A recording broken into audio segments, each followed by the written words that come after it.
The Mahabharata of KRISHNA-DWAIPAYANA VYASA. Book 1. PARVA. Section 167. Chaitraratha PARVA. After this, citizens returned to their respective houses and the Pandavas continued to dwell at Ekakakwa as before. Janamedaya said, "O Brahmana, what did those tigers among men, the Pandavas, do after they had slain the Rakshasavaka?" VYASA said, "The Pandavas, O king, after slaying the Rakshasavaka, continued to dwell in the abode of the Brahmana, employed in the study of the Vedas. Within a few days there came a Brahmana of rigid vows unto the abode of their host to take up his quarters there. Their host, the bull among Brahmanas, ever hospitable unto all guests, worshipping the newly arrived Brahmana with due ceremonies, gave him quarters in his own abode. Then those bulls among men, the Pandavas, with their mother Kunti, solicited the new lodger to narrate to them his interesting experiences. The Brahmanas spake to them of various countries and shrines and holy rivers, of kings and many wonderful provinces and cities. And after this narration was over, that Brahmana, O Janamedaya, also spoke of the wonderful self-choice of Rajnasna's daughter, the princes of Panchala, and at the births of Chaitraratha and Sikandi, and at the birth, without the intervention of a woman, of Krishna-Dwaipayanna, at the great sacrifice of Drupada. Then those bulls among men, the Pandavas, hearing of these extraordinary facts regarding that illustrious monarch, Drupada, and desiring to know the details thereof, asked the Brahmana, after his narration was concluded, to satisfy their curiosity. The Pandava said, "How, O Brahmana, did the birth of Chaitraratha the son of Drupada, take place from the sacrificial fire? How also did the extraordinary birth of Krishna take place from the center of the sacrificial platform? How also did Drupada's son learn all weapons from the great bowman Drona? And, O Brahmana, how and for whom and for what reason was the friendship between Drona and Drupada broken off?" VYASA continued, "Thus questioned, O monarch, by those bulls among men, the Brahmana narrated all the particulars about the birth of Drupada." Section 168. The Brahmana said, "At that region where the Ganga entered the plains, there lived a great rishi, devoted to the austerest dependencies. Of rigid vows and great wisdom, he bore the name Bharadwaja. One day, on coming to the Ganga to perform his ablutions, the rishi saw the Apsara Chaitraratha, who had come before, standing on the bank after her ablutions were over.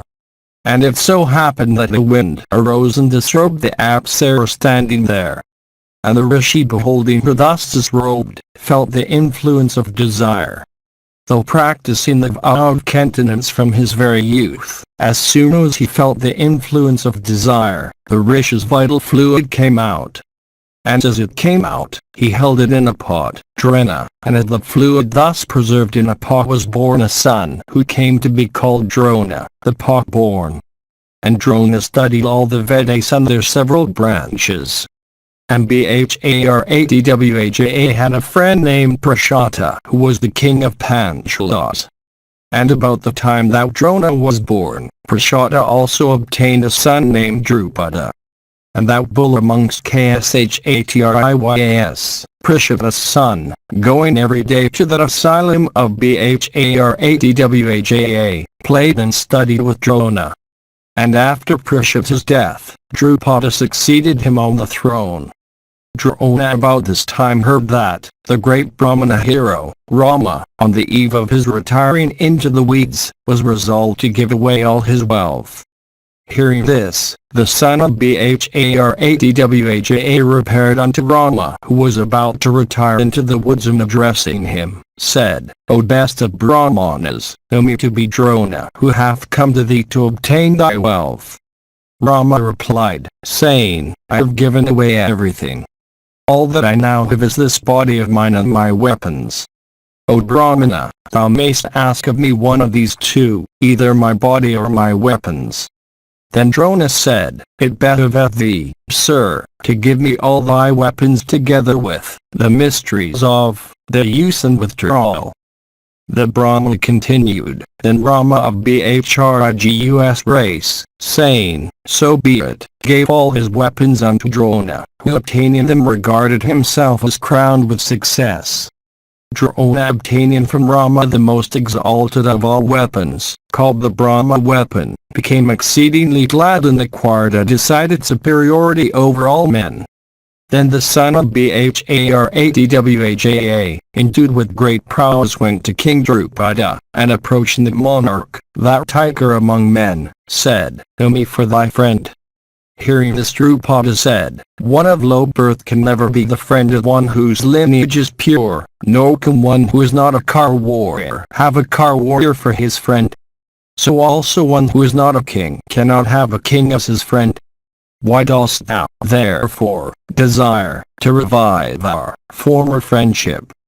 The Brahmana continued, "Drona, gifted with great intelligence, was extremely mortified at this, and settling in his mind some means of humiliating the king of the Panchala, he went to the capital of the Krus, called after the name of an elephant.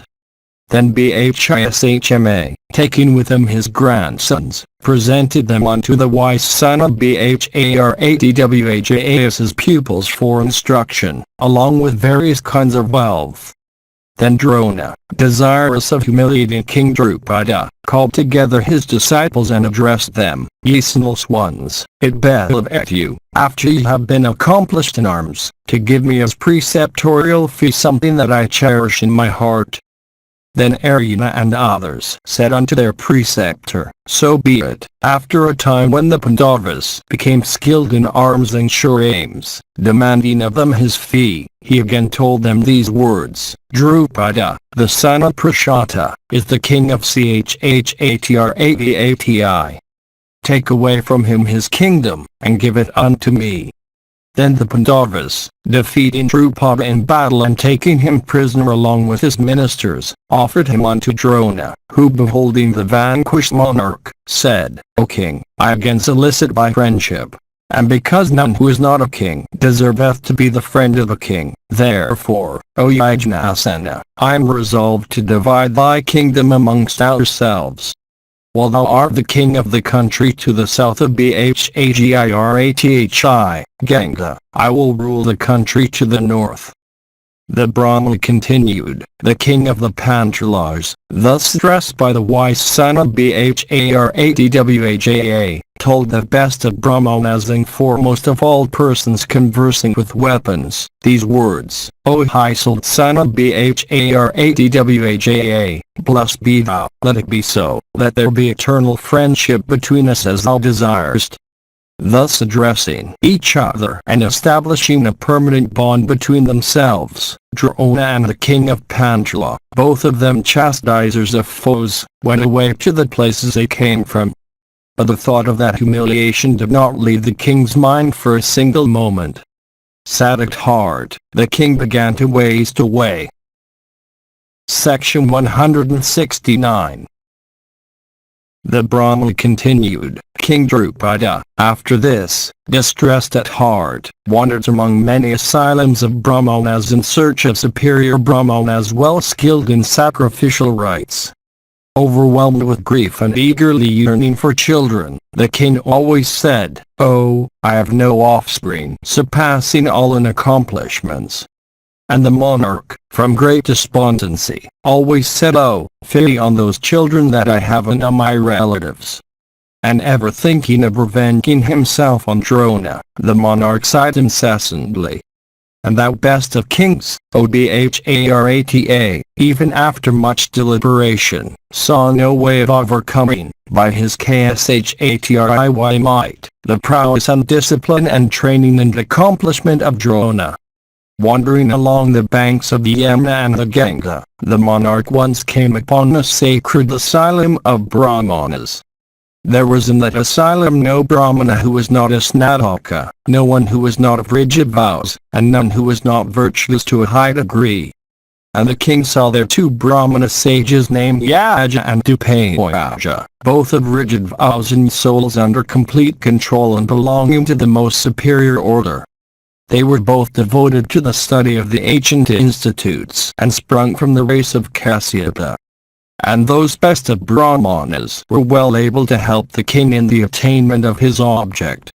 The king then, with great assiduity and singleness of purpose, began to court this pair of excellent Brahmanas. Ascertaining the superior accomplishments of the younger of the two, the king courted in private Dwaipayaja of rigid vows, by the offer of every desirable acquisition. Employed in paying homage to the feet of Dwaipayaja, always addressing in sweet words and offering him every object of human desire, Drupada, after worshipping the Brahmana, addressed him, one day, saying, O Dwaipayaja, O Brahmana, if thou performest those sacrificial rites by virtue of which I may obtain a son who may slay Drona, I promise thee 10,000 kin, or whatever else may be agreeable to thee, O first of Brahmanas, truly am I ready to make gifts to thee. Thus addressed by the king, the rishi replied, saying, I cannot perform such rites. But Drupada, without accepting this reply as final, once more began to serve and pay homage unto that Brahmana. Then, after the expiration of a year, Dwaipayaja, that first of Brahmanas, O monarch, addressing Drupada in sweet tone, said, My elder brother, Yaja, one day, while wandering through the deep woods, took up a fruit that had fallen upon a spot the purity of which he cared not to inquire about. I was following him, at the time, and observed this unworthy act of his. Indeed, he entertains no scruples in accepting things impure. In accepting that particular fruit he saw not any impropriety of sinful nature. Indeed, he who observeth not purity, in one instance, is not very likely to observe it in the other instances. When he lived in the house of his preceptor, employed in studying the institutes, he always used to eat impure remnants of other people's feasts. He always speaks approvingly of food and entertains no dislike for anything. Arguing from these, I believe that my brother coveteth earthly acquisitions. Therefore, O king, go unto him. He will perform spiritual offices for thee. Hearing these words of Dwaipayaja, King Drupada, though entertaining a low opinion of Yaja, nevertheless went to his abode. Worshipping Yaja, who was still worthy of homage, Drupada said unto him, O master, perform thou spiritual offices from me and I will give thee 80,000 kin. Enmity with Drona burneth my heart, it behoveth thee therefore to cool that heart of mine. Foremost of those conversing with the Vedas, Drona is also skilled in the Brahma weapon, and for this, Drona hath overcome me in a contest arising from impaired friendship. Gifted with great intelligence, the son of Bharadwaja is, now, the chief preceptor of the Krus. There's no Kshatriya in this world superior to him. His bow is full 6 cubits long and looks formidable, and his shafts are capable of slaying every living being. That great Roman, the high self son of Bharadwaja, habit as a Brahmana, is destroying the Kshatriya power all over the earth. Indeed, it is like a second Jamatagnya intended for the extermination of the Kshatriya race. There's no man on earth who can overcome the terrible force of his weapons. Like a blazing fire fed with clarified butter, Drona, possessed of Brahma might and uniting it with Kshatriya might, consumed every antagonist in battle. But, thy Brahma force is greater in itself than Drona's Brahma force united with Kshatriya might. Therefore, as I am inferior to Drona, in consequence of my possession of Kshatriya might alone, I solicit the aid of thy Brahma force, having obtained thee so superior to Drona in knowledge of Brahma. O Yaja, perform the sacrifice by means of which I may obtain a son invincible in battle and capable of slaying Drona. ready am I to give ye 10,000 kin." Hearing these words of Drupada, Yaja said, "So be it." Yaja then began to recollect the various ceremonies appertaining to the particular sacrifice. And knowing the affair to be a very grave one, he asked the assistance of the Dwaipayana, who coveted nothing. Then Yaja promised to perform the sacrifice for the destruction of Drona. Then the great ascetic Dwaipayana spoke unto King Drupada of everything required for the grand sacrifice, by aid of fire, from which the king was to obtain offspring. And they said, "O king, a child shall be born unto thee, endued, as thou desirest, with great prowess, great energy, and great strength." The Brahmana continued, "Then King Drupada, impelled by the desire of obtaining a son who was to slay Drona, began, for the success of his wish, to make the necessary preparations. And when everything was complete, Yaja, after having poured libations of clarified butter on the sacrificial fire, commanded Drupada's queen, saying, "Come hither, O queen, O daughter-in-law of Prashada. A son and a daughter have arrived for thee." Hearing this, the queen said, "O Brahmana, my mouth is yet filled with saffron and other perfumed things. My body also beareth many sweet scents. I am hardly fit for accepting the sanctified butter which is to give me offspring. Wait for me a little, O Yaja. Wait for that happy consummation." Yaja, however, replied, "O lady, whether thou comest or waitest, why should not the object of this sacrifice be accomplished when the oblation hath already been prepared by me and sanctified by prayers and invocations?" The Brahmana continued, "Having said this, Yaja poured the sanctified libation on the fire, whereupon arose from those flames a child resembling a celestial, who possessing the effulgence of fire, was terrible to behold. With a crown on this head and his body encased in excellent armor, sword in hand, and bearing a bow and arrows, he frequently sent forth loud roars. And immediately after his birth, he ascended an excellent chariot and went about in it for some time. Then the Panchalas in great joy shouted, 'Excellent, excellent!' The very earth seemed at that time unable to bear the weight of the Panchalas, mad with joy. Then, marvelous to say, the voice of some invisible spirit in the sky said, 'This prince hath been born for the destruction of Drona. He shall dispel all the fears of the Panchalas and spread their fame. He shall also remove the sorrow of the king.' And there arose, after this from the center of the sacrificial platform, a daughter also, called Panchali, who, blessed with great good fortune, was exceedingly handsome. Her eyes were black, and large as lotus petals, her complexion was dark, and her locks were blue and curly. Her nails were beautifully convex, and bright as burnished copper. Her eyebrows were fair, and bosom was deep. Indeed, she resembled the veritable daughter of a celestial born among men. Her body gave out fragrance like that of a blue lotus, perceivable from a distance of full 2 miles. Her beauty was such that she had no equal on earth. Like a celestial herself, she could be desired, in marriage, by a celestial, a Dandava, or a Yaksha. When this girl of fair hips was born, an incorporeal voice said, 'This dark-complexioned girl will be the first of all women, and she will be the cause of the destruction of many Kshatriyas. This slender-waisted one will, in time, accomplish the purpose of the gods, and along with her many a danger will overtake the Kauravas.'" On hearing these words, the Panchalas uttered a loud lonini roar, and the earth was unable to bear the weight of that joyous concourse. Then beholding the boy and the girl, the daughter-in-law of Prashata, desiring to have them, approached Yaja and said, "Let not these know anyone else except myself as their mother." Yaja, desiring to do good unto the king, said, "So be it." Then the Brahmanas, present there, their expectations fully gratified, bestowed names upon the newborn pair. Let this son of King Drupada, they said, be called Dhrishtadhyumna, because of his excessive audacity and because of his being born like the Anmana with a natural male and weapon. And they also said, because this daughter is so dark in complexion, she should be called Krishna, the Dark.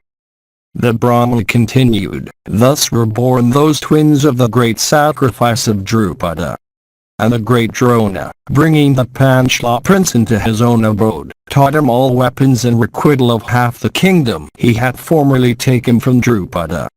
The high-souled son of Bharatwaja, regarding destiny to be inevitable, did what would perpetuate his own great deeds.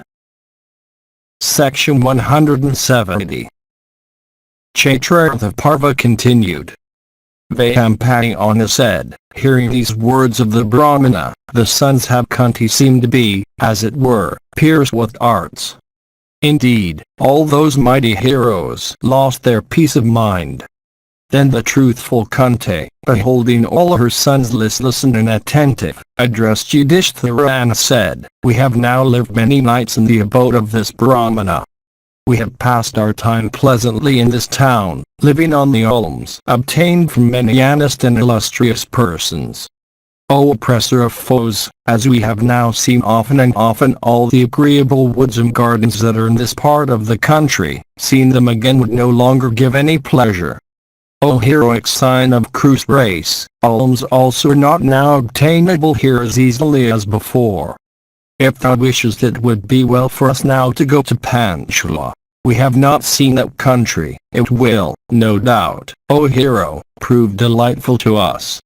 O crusher of foes, it hath been heard by us that alms are obtainable in the country of the Panchala, and that Yajnasena, the king thereof, is devoted to Brahmanas. I am of opinion that it is not good to live long in one place. Therefore, O son, if thou likest, it is good for us to go there. Hearing these words, Yudhishthira said, it is our duty to obey thy command, which, besides, must be for our good. I do not, however, know whether my younger brothers are willing to go. Section 171. Vyampayana continued, then Kunti spoke unto Bharatwaja and Arjuna and the twins regarding the journey to Panchala. They all said, so be it. Then, O king, Kunti with her sons saluted the Brahmana, in whose house they had dwelt, and set out for the delightful town of the illustrious Drupada. Vyampayana said, while the illustrious Pandavas were living disguised in the abode of the Brahmana, VYASA, the son of Satyavati, once went to see them. Those chastisers of foes, beholding him coming, rose up and stepped onward to receive him. Saluting him reverentially and worshipping him also, the Pandavas stood in silence with joined hands. Thus worshipped by them, the sage became gratified. He asked them to be seated, and cheerfully addressing them said, ye slayers of foes, are ye living in the path of virtue and according to the scriptures? Do ye worship the Brahmanas? Ye are not, I hope, backward in paying homage unto those that deserve your homage. The illustrious Rishi, after this, spoke many words of virtuous import, and after discoursing upon many topics of great interest, he said, an illustrious Rishi, living in a certain hermitage, had a daughter of tender waist, fair lips, and fine eyebrows, and possessing every accomplishment. As a consequence of her own acts, in a past life, the fair maid became very unfortunate. Though chaste and beautiful, the damsel obtained not a husband. With a sorrowful heart she thereupon began to practice ascetic penances with the object of obtaining a husband. She soon gratified by her severe asceticism the god Sankara, Mahabharata, who became propitious unto her and said unto that illustrious damsel, ask thou the boon thou desirest. Blessed be thou. I am Sankara, prepared to give thee what thou wilt ask. Desirous of benefiting herself, the maid repeatedly said unto the Supreme Lord, O give me a husband endued with every accomplishment. Then Asana, Mahabharata, that foremost of all speakers, replied unto her, saying, O blessed one, thou shalt have 5 husbands from among the Bharata princes. Thus told, the maiden said unto the god who had given her that boon, O Lord, I desire to have only one husband through thy grace. The god then addressed her again and said these excellent words, Thou hast, O girl, said full 5 times, Give me a husband. Thou shalt, therefore, in another life have 5 husbands.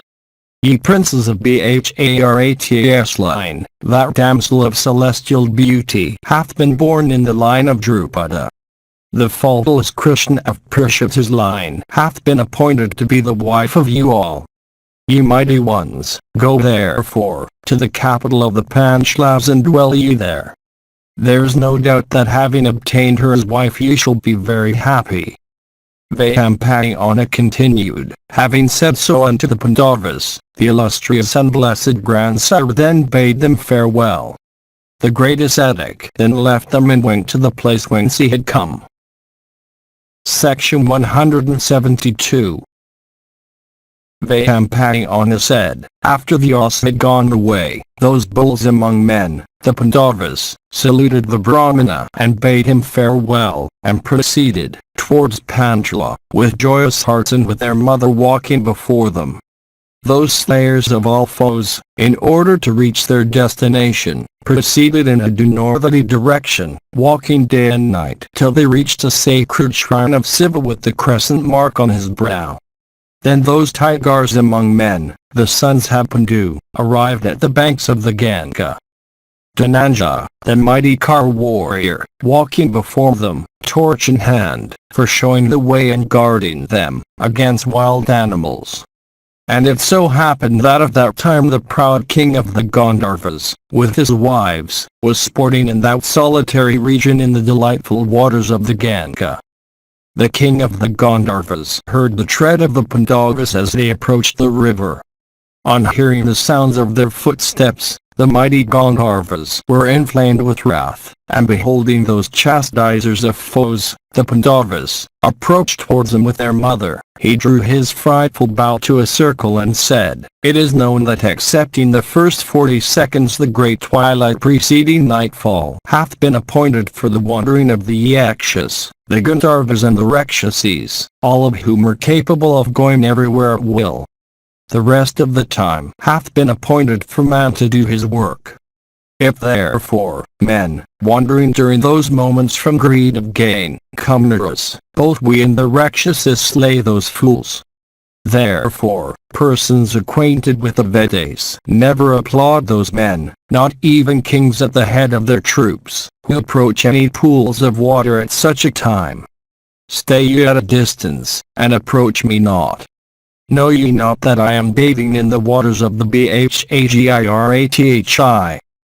Know that I am Angirparna the Gandharva, ever relying on my own strength. I am proud and haughty and am the friend of Kuzro. This my forest on the banks of the Ganga, where I sport to gratify all my senses, is called Angirparna after my own name. Here neither gods, nor Kapalakas, nor Gandharvas nor Yakshas, can come. How dare ye approach me who am the brightest jewel on the diadem of Kuvra? Hearing these words of the Gandharva, Arjuna said, Blockhead, whether it be day, night, or twilight, who can bar others from the ocean, the sides of the Himalayas, and this river? O Ranger of the skies, whether the stomach be empty or full, whether it is night or day, there's no special time for anybody to come to the Ganga, that foremost of all rivers. As regards ourselves endued with might, we care not when we disturb thee. Wicked being, those who are weak in fighting worship thee. This Ganga, issuing out of the golden peaks of Himavad, felleth into the waters of the ocean, being distributed into 7 streams. They who drink the waters of these 7 streams, namely, Ganga, Yamuna, Saraswati, Vedishta, Sari, Gamati, and Ganduki, are cleansed of all their sins. O Gandharva, this sacred Ganga again, flowing through the celestial region, is called there the Alakanda. It hath again in the region of the Pitaris become the Vayatarani, difficult of being crossed by sinners, and KRISHNA-DWAIPAYANA himself hath said so. The auspicious and celestial river, capable of leading to heaven, them that touch its waters, is free from all dangers. Why dost thou then desire to bar us from it? This act of thine is not in consonance with eternal virtue. Disregarding thy words, why shall we not touch the sacred waters of the Bhagirathi free from all dangers and from which none can bar us? VYASA continued, hearing these words of Arjuna, and Girparna became inflamed with wrath and drawing his bow to a circle began to shoot his arrows like venomous snakes at the Pandavas. Then Dhananjaya, the son of Pandu, wielding a good shield and the torch he held in his hand, warded off all those arrows and addressing the Gandharva again said, O Gandharva, seek not to terrify those that are skilled in weapons, for weapons hurled at them vanish like froth. I think, O Gandharva, that ye are superior, in prowess, to men. Therefore shall I fight with thee, using celestial weapons and not with any crooked means. This fiery weapon, that I shall hurl at thee, Brihaspati the revered preceptor of Indra, gave unto Bharatvaja, from whom it was obtained by Agnizya, and from Agnizya by my preceptor, that foremost of Brahmanas, Drona, who gave it away to me. VYASA continued, saying these words, the Pandava wrathfully hurled at the Gandharva that blazing weapon made of fire which burnt the Gandharva's chariot in a trice. Deprived of consciousness by the force of that weapon, the mighty Gandharva was fallen, head downward, from his chariot. Dhananjaya seized him by the hair of his head, adorned with garlands of flowers, and thus dragged the unconscious Gandharva towards his brothers. Beholding this, that Gandharva's wife Kumbinasi, desirous of saving her husband, ran towards Yudhishthira and sought his protection. The Gandharva said, O exalted one, extend to me thy protection. O, set my husband free. O Lord, I am Kumbinasi by name, the wife of this Gandharva, who seek thy protection. Beholding her, so afflicted, the mighty Yudhishthira addressed Arjuna and said, O slayer of foes, O child, who would slay a foe who hath been vanquished in fight, who hath been deprived of fame, who is protected by a woman, and who hath no prowess? Arjuna replied, saying, Keep thou thy life, O Gandharva. Go hence, and grieve not. I Yudhishthira, the king of the Kurus, commanded me to show thee mercy. The Gandharva replied, I have been vanquished by thee, I shall, therefore, abandon my former name and Girparna, the blazing vehicle. In name alone, O friend, I should not be boastful when my pride and my strength hath been overcome. I have been fortunate in that I have obtained thee, O Arjuna, that wielder of celestial weapons. I like to impart to thee the power of producing illusions which Gandharvas alone have. My excellent and variegated chariot hath been burnt by means of thy fiery weapon. I who had formerly been called after my excellent chariot should now be called after my burnt chariot. The science of producing illusions that I have spoken of was formerly obtained by me by ascetic penancies. That science I will today impart to the giver of my life, illustrious self. What good luck doth he not deserve who, after overcoming a foe by his might, giveth him life when that foe asketh for it? This science is called Kashushi. It was communicated by Mano unto Soma, and by Soma unto Vaswavasu, and lastly by Vaswavasu unto me. Communicated by my preceptor, that science, having come unto me whom without energy, is gradually becoming fruitless. I have spoken to thee about its origin and transmission. Listen now to its power. One may see, by its aid, whatever one wisheth to see, and in whatever way he liketh, generally or particularly. One can acquire this science only after standing on my left for 6 months. I shall, however, communicate to thee this science without thyself being obliged to observe any rigid vow. O king, it is for this knowledge that we are superior to men. And as we are capable of seeing everything by spiritual sight, we are equal to the gods. O best of men, I intend to give each of thy brothers 100 steeds born in the country of the Gandharvas. Of celestial color and endued with the speed of the mind, those horses are employed in bearing the celestial and the Gandharvas. They may be lean flesh, but they tire not, nor doth their speed suffer on that account. In days of yore the thunderbolt was created for the chief of the celestials in order that he might slay the Ajara of ritual with it. But hurled it Vrtra's head, it broke in 1,000 pieces. The celestials worship with reverence those fragments of the thunderbolt. That which is known in the three worlds as glory is but a portion of the thunderbolt. The hand of the Brahmana with which he poured libations on the sacrificial fire, the chariot upon which the Kshatriya fighteth, the charity of the Vaya, and the service of the Sudra were entered unto the three other classes, are all fragments of the thunderbolt. It hath been said that horses, forming as they do a portion of the Kshatriya's chariot, are, on that account, unslayable.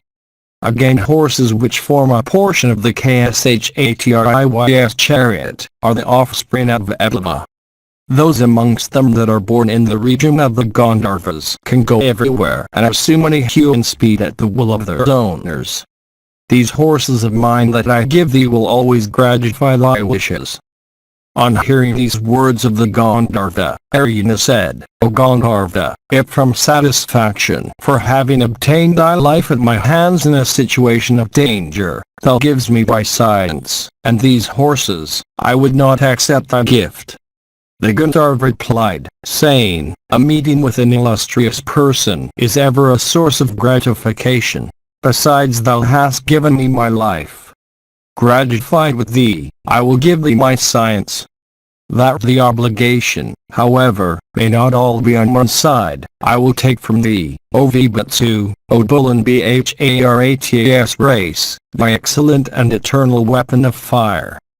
Arjuna said, I would accept thy horses in exchange for my weapon. Let our friendship last forever. O friend, tell us for what we human beings have to stand in fear of the Gandharvas. Chastisers of foes, that we are virtuous in conversing with the Vedas. Tell us, O Gandharva, why in traveling in the night time we have been censured by thee. The Gandharva said, ye are without wives, though ye have completed the period of study. Ye are without a particular asrama, mode of life. Lastly, ye are out without a brahmana walking before, therefore, ye sons have Pandu, ye have been censured by me. The Yakshas, Rakshasis, Gandharvas, Pisachas, Ragas and Anavas, are possessed of wisdom and intelligence, and acquainted with the history of the Kuru race. O hero, I have heard too from Narada and other celestial rishis about the good deeds of your wise ancestors. I myself, too, while roaming over the whole earth bounded by her belt of seas, have witnessed the prowess of thy great race. O Arjuna, I have personal knowledge of thy preceptor, the illustrious son of Bharatadwaja, celebrated throughout the three worlds for his knowledge of the Vedas and the science of arms. O tiger and Krus race, O son of Pritha, I also know Dharma, Vaya, Sakra, the twin swings, and Pandu, these 6 Partawaters of Kru race, these excellent celestials and human progenitors of you all. I also know that you 5 brothers are learned in high celt, that ye are foremost of all wielders of weapons, that ye are brave and virtuous and observant of vows. Knowing that your understanding and hearts are excellent and your behavior faultless, I have yet censured you. For, O thou of Krus race, it behoveth no man endued with might of arms to bear with patience any ill usage in the sight of his wife. Especially as, O son of Kunti, our might increased during the hours of darkness, accompanied by my wife. I was filled with wrath. O best of our observing men, I have, however, been vanquished by thee in battle. Listen to me as I tell thee the reasons that have led to my discomfiture. The Brahmacharya is a very superior mode of life, and as thou art in that mode now, it is for this, O Partha, that I have been defeated by thee in battle. O chastiser of foes, if any married Kshatriya fight with us at night, he can never escape with life. But, O Partha, a married Kshatriya, who is sent to fight with Brahma, and who hath assigned the cares of his state to a priest, might vanquish all wanderers in the night. O child of Tatpati, men should therefore ever employ learned priests possessing self-command for the acquisition of every good lot they desire. That Brahmana is worthy of being the king's priest, who is learned in the Vedas and the 6 branches thereof, who is pure and truthful, who is a virtuous soul and possessed of self-command. The monarch becometh ever victorious and finally earneth heaven, who hath for his priest a Brahmana conversing with the rules of morality, who is a master of words, and is pure and of good behavior. The king should always select an accomplished priest in order to acquire what he hath not and protect what he hath. He who desireth his own prosperity should ever be guided by his priest, for he may then obtain ever the whole earth surrounded by her belt of seas. O son of Tatpati, a king, who is without a Brahmana, can never acquire any land by his bravery or glory of birth alone. Know, therefore, O Partha of Krus race, that the kingdom lasteth forever in which Brahmanas have power. Section 173. Arjuna said, Thou hast addressed me, more than once, as Tatpatya. I therefore wish to know what the precise significance of this word is, O virtuous Gandharva. Being sons have Kunti, we are, indeed, Kondus. But who is Tatpati that we should be called Tatpajis? Vyampayana continued, thus addressed, the Gandharva related to Dhananjaya, the son of Kunti, the following story well known in the 3 worlds. The Gandharva said, O son of Pritha, O foremost of all intelligent men, I will duly recite to you in full this charming narrative. Oh, listen with attention to what I say in explanation of why I have addressed thee as Tatpatya. That one in heaven who pervadeth by his light the whole firmament had a daughter named Tatpati equal unto himself. Tatpati, the daughter of the god Vivaswat, was the younger sister of Savitri, and she was celebrated throughout the 3 worlds and devoted to ascetic penances. There was no woman amongst the Celestials, the Ajaras, the Yakshas, the Rakshasis, the Apsaras, and the Gandharvas, who was equal to her in beauty. Of perfect, symmetrical and faultless features, of black and large eyes, and in beautiful attire, the girl was chaste and of perfect conduct. And, Odharata, Senior Savitri, the son, thought that there was none in the 3 worlds who, for his beauty, accomplishments, behavior, and learning, deserved to be her husband. Beholding her attain the age of puberty and, therefore, worthy of being bestowed on a husband, her father knew no peace of mind, always thinking of the person he should select. At the time, O son of Kunti, richest son, the bull amongst the Krus, the mighty king Sambharana, was duly worshipping Hare with offerings of arghya, flower garlands and scents, and with vows and fasts and ascetic penances of various kinds. Indeed, Sambharana was worshipping Hare constantly in all his glory, with devotion and humility and piety. And beholding Sambharana conversing with all rules of virtue and unequaled on earth for beauty, Hare regarded him as the fit husband for his daughter, Tatpati. And, O thou of Krus race, Vivaswat then resolved to bestow his daughter on the best of kings, namely, Sambharana, the scion of a race of worldwide fame. As Hare himself in the heavens filled the firmament with a splendor, so did King Sambharana on earth fill every region with the splendor of his good achievements. And all men, O Partha, except Brahmanas, worshipped Sambharana. Blessed with good luck, King Sambharana excelled Soma in soothing the heart of friends and Hare in scorching the heart of foes. And, O KRISHNA-DWAIPAYANA, Jaya himself was resolved upon bestowing his daughter Tapati upon King Samvarana, who was possessed of such virtues and accomplishments. Once on a time, O Partha, King Samvarana, endued with beauty, a person, and immeasurable prowess, went on a hunting expedition to the underwoods on the mountain breast. While wandering in quest of deer, the excellent steed the king rode, overcome, O Partha, with hunger, thirst and fatigue, died on the mountains. Abandoning the steed, the king, O Arjuna, began to wander about upon the mountain breast on foot, and in course of his wandering the monarch saw a maiden of large eyes and unrivaled beauty, that grinder of hostile host, that tiger among kings, himself without a companion. Beholding there the maiden without a companion, stood motionless gazing at her steadfastly. For her beauty, the monarch for some moment believed her to be the goddess, Shri herself. Next he regarded her to be the embodiment of the rays emanating from Jaya. In splendor of her person she resembled a flame of fire, though in benignity and loveliness she resembled a spotless digit of the moon. And standing on the mountain breast, the black-eyed maiden appeared like a bright statue of gold. The mountain itself with its creepers and plants, because of the beauty and attire of that damsel, seemed to be converted into gold. The sight of that maiden inspired the monarch with a contempt for all women that he had seen before. By beholding her, the king regarded his eyesight truly blessed. Nothing the king had seen from the day of his birth could equal, he thought, the beauty of that girl. The king's heart and eyes were captivated by that damsel, as if they were bound with a cord, and he remained rooted to that spot, deprived of his senses.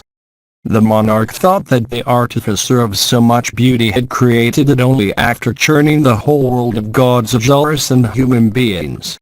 Entertaining these various thoughts, King Samvarana regarded that maiden as unrivaled in the three worlds for wealth of beauty. And the monarch of pure descent, beholding the beautiful maiden, was pierced with chemists, cupids, shafts, and lost his peace of mind. Burnt with the strong flame of desire, the king asked that charming maiden, still innocent, though in her full youth, saying, "Who art thou and whose?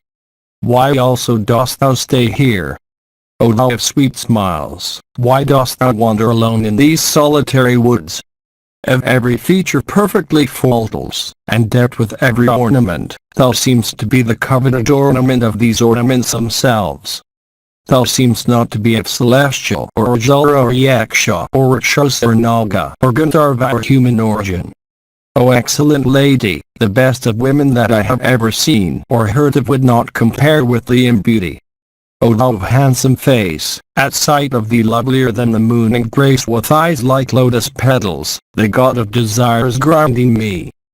King Samvarana thus addressed that damsel in the forest, who however, spoke not a word unto the monarch burning with desire. Instead, like lightning in the clouds, that large-eyed maiden quickly disappeared in the very sight of the monarch. The king then wandered through the whole forest, like one out of his senses, in search of that girl of eyes like lotus petals. Failing to find her, the best of monarchs indulged in copious lamentations and for a time stood motionless with grief. Section 174.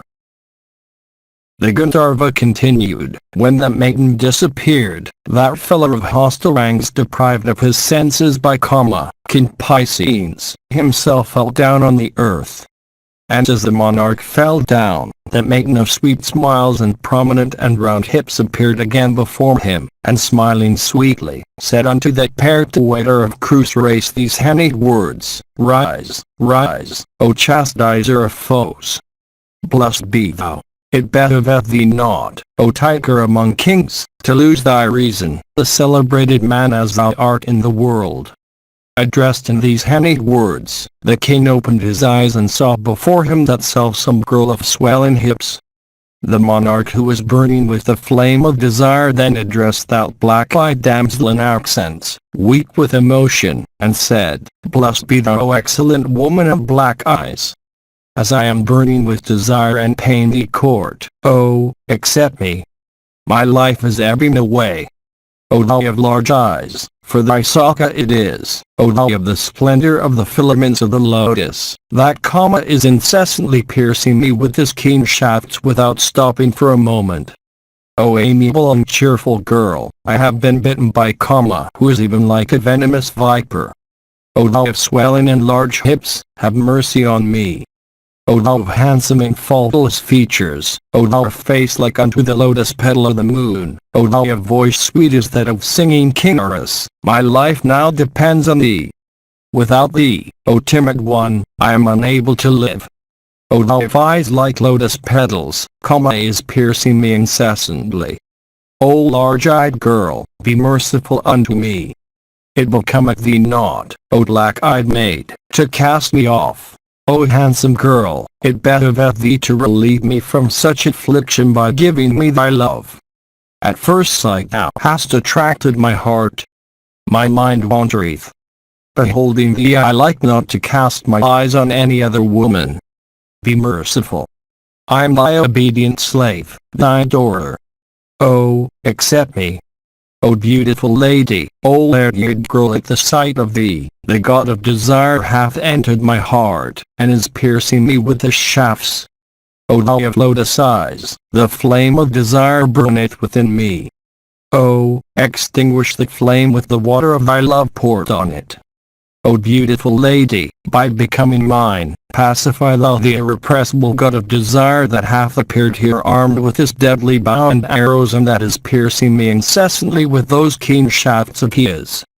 O thou of the fairest complexion, wed me according to the Gandharva form, for, O thou of tapering hips, of all forms of marriage the Gandharva hath been said to be the best. The Gandharva continued, hearing those words of the monarch, Tapati made answer, O king, I am not the mistress of my own self. Be known that I am a maiden under the control of my father. If thou really entertainest an affection for me, demand me of my father. Thou sayest, O king, that thy heart hath been robbed by me. But thou also hast, at first sight, robbed me of my heart. I am not the mistress of my body, and therefore, O best of kings, I do not approach thee. Women are never independent. What girl is there in the three worlds that would not desire thee for her husband, as thou art kind unto all thy dependents and as thou art born in a pure race? Therefore, when the opportunity comes, ask my father Aditya from my hand with worship, ascetic penances, and vows. If my father bestow me upon thee, then, O king, I shall ever be thy obedient wife. My name is Tapati and I am the younger sister of Savitri, and the daughter, O dwell amongst KSHATRIYS of Savitri, of Sun, the illuminator of the universe. Section 175. Chaitraratha Parva continued. The Gandharva continued, saying this, Tapati of faultless features, ascended the skies. The monarch thereupon again fell down on the earth. His ministers and followers searching for him throughout the forest at length came upon him lying on that solitary spot, and beholding that excellent king, the mighty bowman, thus lying forsaken on the ground like a rainbow dropped from the firmament, his minister-in-chief became like one burnt by a flame of fire. Advancing hastily with affection and respect, the minister raised that best of monarchs lying prostrate on the ground and deprived of his senses by desire. Old in wisdom as in age, old in achievements as in policy, the minister, after having raised the prostrate monarch, became easy in mind.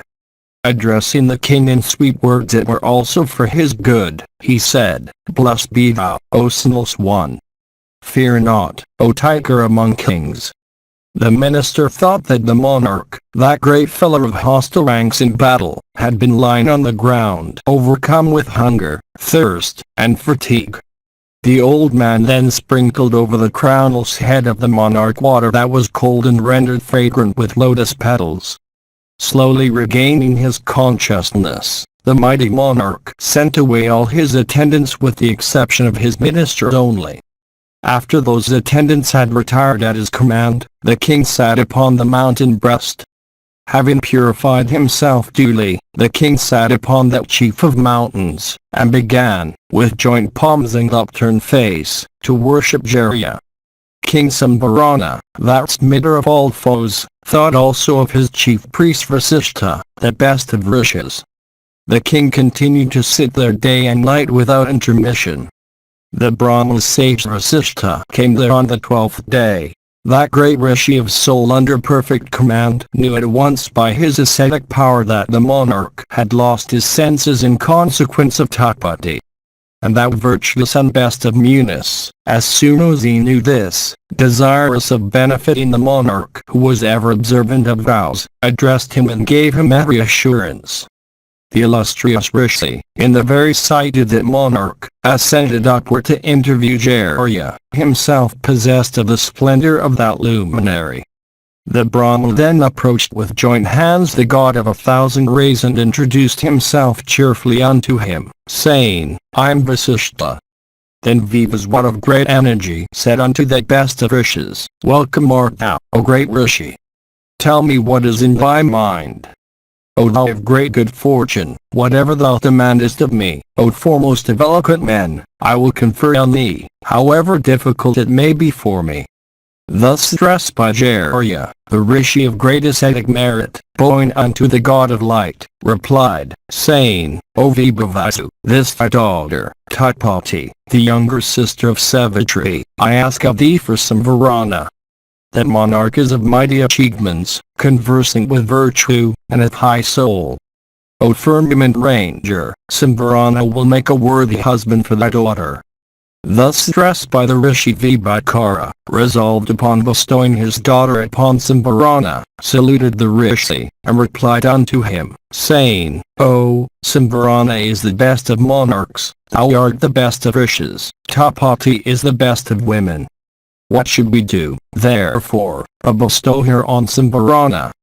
With these words, the god Taipana made over his daughter, Taipati, of every feature perfectly faultless, unto the illustrious Vasishtha to bestow her upon Sambharana.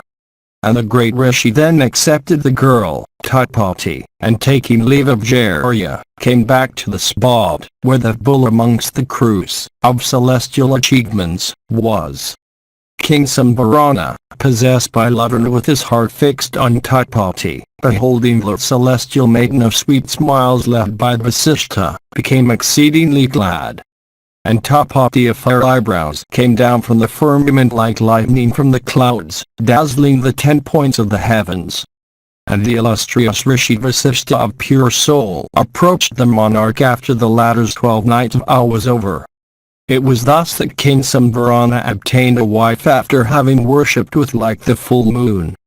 And that mighty bowman, that foremost one in Krus race, having his curiosity greatly excited by what he heard of Vasishtha's ascetic power, asked the Gandharva, saying, I desire to hear of the rishi whom thou hast mentioned as Vasishtha. Oh, tell me in full about him.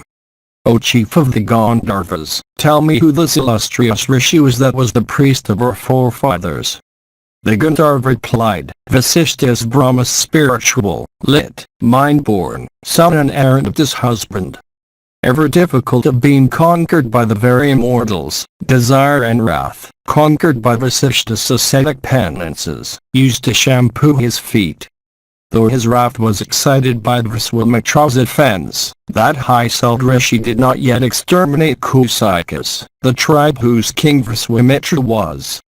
Afflicted at the loss of his sons, he did not, as though powerless, though really otherwise, do any dreadful act destructive of Viswamitra, like the ocean transgressing not its continents, Vasishtha transgressed not the laws of Yama by bringing back his children from the domains of the king of the dead.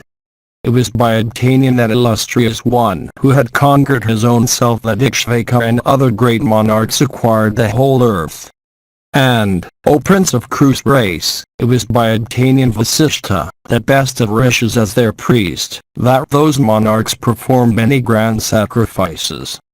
And, O best of the Pandavas, that regenerate Rishi assisted these monarchs in the performance of their sacrifices like Brihaspati assisting the immortals. Therefore, look ye for some accomplished and desirable Brahmana conversing with the Vedas and in whose heart virtue prevails, to appoint as your priest.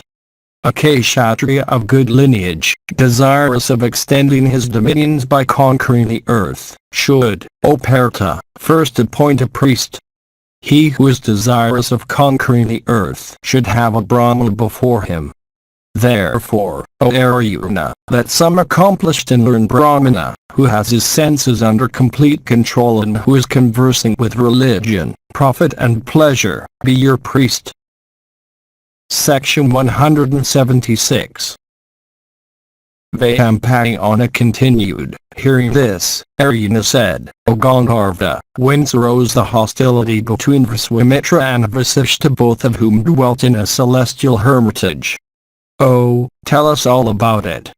The Gandharva replied, O Partha, the story of Vasishta is regarded as a Purana, legend, in all the three worlds. Listen to me as I recite it fully. There was, in Kamyagja, O bull of Bharata's race, a great king of worldwide fame named Gedi, the son of Kusika. The virtuous Gedi had a son named Viswamitra, that grinder of foes, possessing a large army of many animals and vehicles.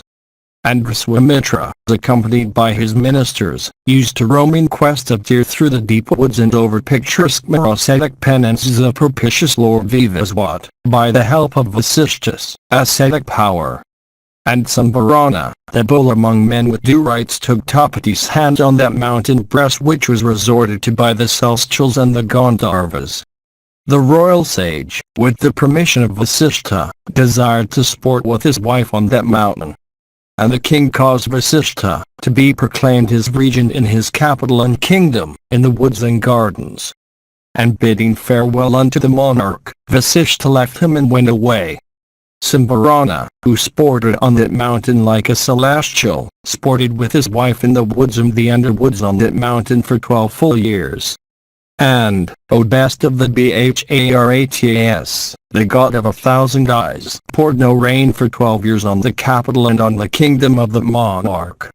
Then, O chastiser of enemies, when that season of drought broke out, the people of the kingdom, as also the trees and lower animals, began to die fast. And during the continuance of that dreadful drought, not even a drop of dew fell from the skies and no corn grew. And the inhabitants in despair, and afflicted with the fear of hunger, left their homes and fled away in all directions. And the famished people of the capital and the country began to abandon their wives and children and grew reckless of one another. The people being afflicted with hunger, without a morsel of food and reduced to skeletons, the capital looked very much like the city of the king of the dead, full of only ghostly beings. On beholding the capital reduced to such a state, the illustrious and virtuous and best of rishis, Vasishta was resolved upon applying a remedy and brought back unto the city that tiger among kings, Samvarana, along with his wife, after the latter had passed so long a period in solitude and seclusion. After the king had entered his capital, things became as before, for, when that tiger among kings came back to his own, the god of 1,000 eyes, the slayer of Ajalras, poured rain in abundance and caused corn to grow. Revivified by the foremost of virtuous souls, the capital and the country became animated with extreme joy. The monarch, with his wife, Tatpati, once more performed sacrifices for 12 years, like the Lord Indra, god of rain, performing sacrifices with his wife, Sachi. The Gandharva continued, This, O Partha, is the history of Tapati of old, the daughter of Vivaswat. It is for her that thou art called Tapatya. King Samvarana begot upon Tapati a son named Kru, who was the foremost of ascetics. Born in the race of Kru, thou art, O Arjuna, to be called Tapatya. Section 177. VYASA said, the bull among the Bharatas, Arjuna, hearing these words of the Gandharva, was inspired with feelings of devotion and stood killing deer and wild boars. Once on a time, while out in quest of deer, the king became weak with exertion and thirst. The monarch arrived in that state at the asylum of Vasishtha, and the blessed and illustrious Rishi, beholding him arrive, reverence with his homage that best of men, King Viswamitra. And Obharata, the Rishi saluted the monarch by offering him water to wash his face and feet with, and arghya, and wild fruits, and clarified butter. For the illustrious Rishi had a cow yielding anything that was desired of her. When she was addressed, saying, "O give," she always yielded the article that was sought. And she yielded various fruits and corn, while there were grown in gardens and fields, and milk, and many excellent nutritive viands full of 6 different kinds of juice, taste, and like unto nectar itself, and various other kinds of enjoyable things, O Arjuna, of ambrosial taste for drinking and eating, and for licking and sucking, and also many precious gems and robes of various kinds. With these desirable objects in profusion the monarch was worshipped. And the king with his minister and troops became highly pleased. And the monarch wondered much, beholding that cow with 6 elevated limbs and the beautiful flanks and hips, and 5 limbs that were broad, and eyes prominent like those of the frog and beautiful in size, and high udders, and faultless make, and straight and uplifted ears, and handsome horns, and well-developed head and neck. And, O Prince, the son of Gati, gratified with everything and applauding the cow named Nandini, addressed the Rishi, saying, O Brahmana, O great Muni, give me thy Nandini in exchange for 10,000 kin, or my kingdom. Enjoy thou my kingdom, giving me thy cow. Hearing these words of Viswamitra, Vasishtha said, O Sinless One, this cow hath been kept by me for the sake of the gods, guests, and the Pitris, as also for my sacrifices. I cannot give Nandini in exchange for even thy kingdom. Viswamitra replied, I am a Kshatriya, but thou art a Brahmana devoted to asceticism and study. Is there any energy in Brahmanas who are peaceful and who have their souls under perfect command? When thou givest me not what I desire in exchange even for 10,000 cows, I will not abandon the practice of my order. I will take thy cow even by force. Vasishtha said, Thou art a Kshatriya endued with might of arms. Thou art a powerful monarch. Oh, do in haste what thou desirest, and stop not to consider its propriety. The Gandharva continued, thus addressed by Vasishtha, Viswamitra, O Partha, then forcibly seized Nandini, that cow, white, like the swan of the moon, and attempted to take her away, afflicting her with stripes and persecuting her otherwise. The innocent Nandini then began, O Partha, to low piteously, and approaching the illustrious Vasishtha stood before him with uplifted face.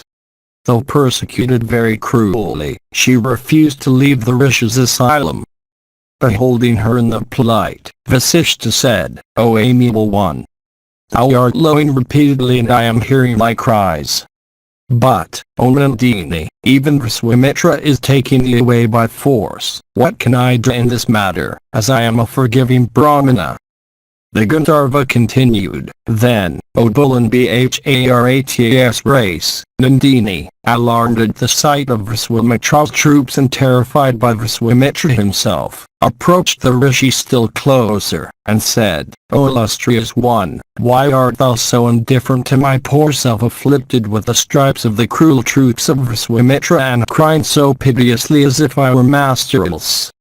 Hearing these words of the crying and persecuted Nandini, the great Rishi lost not his patience nor turned from his vow of forgiveness. He replied, the Kshatriya's might lies in physical strength, the Brahmanas in forgiveness. Because I cannot give up forgiveness, go thou, O Nandini, if thou choosest. Nandini answered, castest thou me away, O illustrious one, that thou sayest so? If thou dost not cast me off, I cannot, O Brahmana, be taken away by force. Vasishtha said, O blessed one, I do not cast thee off. Stay if thou canst. Oh, yonder is thy calf, tied with a stout cord, and, even now, being weakened by it. The Gandharva continued. Then the cow of Vasishtha, hearing the word stay, raised her head and neck upward, and became terrible to behold. With eyes red with rage and lowing repeatedly, she then attacked Vishwamitra's troops on all sides. Afflicted with their stripes and running hither and thither with those red eyes of hers, her wrath increased. Blazing with rage, she soon became terrible to behold like unto the sun in his midday glory. And from her tail she began to rain showers of burning coals all around. And some moments after, from her tail she brought forth an army of Pallavas, and from her udders, an army of Dravidas and Sekas, and from her womb, an army of Yavanas, and from her dung, an army of Sevas, and from her urine, an army of Kanchais, and from her sides, an army of Sevas. And from the froth of her mouth came out hosts of Pondras and Kiratas, Yavanas and Sinilas, and the barbarous tribes of Kasas and Kitkas and Plinus and Chinas and Hunas with Karalash, and numerous other Mlechchhas. And that vast army of Mlechchhas in various uniforms, and armed with various weapons, as soon as it sprang into life, deploying in the very sight of Vishwamitra, attacked that monarch's soldiers. And so numerous was that Mlechchha host that each particular soldier of Vishwamitra was attacked by a band of 6 or 7 other enemies. Assailed with a mighty shower of weapons, Vishwamitra's troops broke and fled, panic-stricken, in all directions, before his very eyes. But, O bull and Bharata's race, the troops of Vasishtha, though excited with wrath, took not the life of any of Vishwamitra's troops. Nandini simply caused the monarch's army to be routed and driven off. And driven from the asylum, 27 full miles, panic-stricken, they shrieked aloud and beheld not anyone that could protect them. Vishwamitra, beholding this wonderful feat that resulted from Brahmana prowess, became disgusted with Kshatriya prowess and said, "Oh, fear on Kshatriya prowess. Brahmana prowess is true prowess. In judging of strength and weakness, I see that asceticism is true strength." Saying this, the monarch, abandoning his large domains and regal splendor and turning his back upon all pleasures, set his mind on asceticism. Crowned with success in asceticism in filling the 3 worlds with the heat of his ascetic penances, he afflicted all creatures and finally became a Brahmana. The son of Kusika at last drank Soma with Indra himself, in heaven. Section 178. Chaitraratha Parva continued. The Gandharva continued, there was, O Partha, a king in this world, named Kalmashatpada, who was of the race of Ikshvaka and was unequaled on earth for prowess. One day the king went from his capital into the woods for purposes of hunting, and the grinder of foes pierced, with his arrows, many deer and wild boars. And in those deep woods the king also slew many rhinoceroses. Engaged in sport for some length of time, the monarch became very much fatigued and at last he gave up the chase, desiring to rest a while. The great Vishwamitra, endued with energy, had, a little while ago, desired to make that monarch his disciple. As the monarch, afflicted with hunger and thirst, was proceeding through the woods, he came across the best of Rishis, the illustrious son of Vasishtha, coming along the same path. The king, ever victorious in battle, saw the Muni bearing the name of Saktrip, that illustrious propagator of Vasishtha's race, the eldest of the high-souled Vasishtha's 100 sons, coming along from opposite direction. The king, beholding him, said, "Stand out of our way." The Rishi, addressing the monarch in a conciliatory manner, said unto him sweetly, "O king, this is my way." This is the eternal rule of morality indicated in every treatise on duty and religion, namely, that a king should ever make way for brahmanas. Thus should they address each other respecting their right of way. Stand aside, were the words they said unto each other. The rishi, who was in the right, did not yield, nor did the king yield to him from pride and anger. The best of monarchs, enraged at the rishi, refusing to yield him the way, acted like a Rakshasa, striking him with his whip. Thus whipped by the monarch, the best of rishis, the son of Vasishtha, was deprived of his senses by anger, and speedily cursed that first of monarchs, saying, O worst of kings, since thou persecutest like a Rakshasa and ascetic, thou shalt from this day become a Rakshasa, subsisting on human flesh. Hence, thou worst of kings, thou shalt wander over the earth, affecting human form. Thus did the Rishi Sektai, endued with great prowess, speak unto King Kalmashapata. At this time Viswamitra, between whom and Vasishtha there was a dispute about the discipleship of Kalmashapata, approached the place where the monarch and Vasishtha's son were. And, O Partha, that rishi of severe ascetic penances, namely, Viswamitra of great energy, approached the pair, knowing by his spiritual insight that they had been thus quarreling with each other. After the curse had been pronounced, the best of monarchs knew that rishi to be Vasishtha's son and equal unto Vasishtha himself in energy. And, Odharata, Viswamitra, desirous of benefiting himself, remained on that spot, concealed from the sight of both by making himself invisible. Then that best of monarchs, thus cursed by sick trip, desiring to propitiate the rishi, began to humbly beseech. And, O chief of the crews, Viswamitra, ascertaining the disposition of the king, and fearing that the difference might be made up, ordered a Rakshasa to enter the body of the king. And a Rakshasa of the name of Kinkara then entered the monarch's body in obedience to Siktra's curse and Viswamitra's command. And knowing, O chastiser of foes, that the Rakshasa had possessed himself of the monarch, the best of rishis, Viswamitra, then left the spot and went away. Shortly after, O Partha, the monarch, possessed by the Rakshasa and terribly afflicted by him, lost all his senses. At this time a Brahmana beheld the king in the woods. Afflicted with hunger, that Brahmana begged of the king some food with meat. The royal sage, Kalmashapata, that cherisher of friends, answered the Brahmana, saying, Stay thou here, O Brahmana, for a moment. On my return, I will give thee whatever food thou desirest. Having said this, the monarch went away, but the Brahmana stayed on there.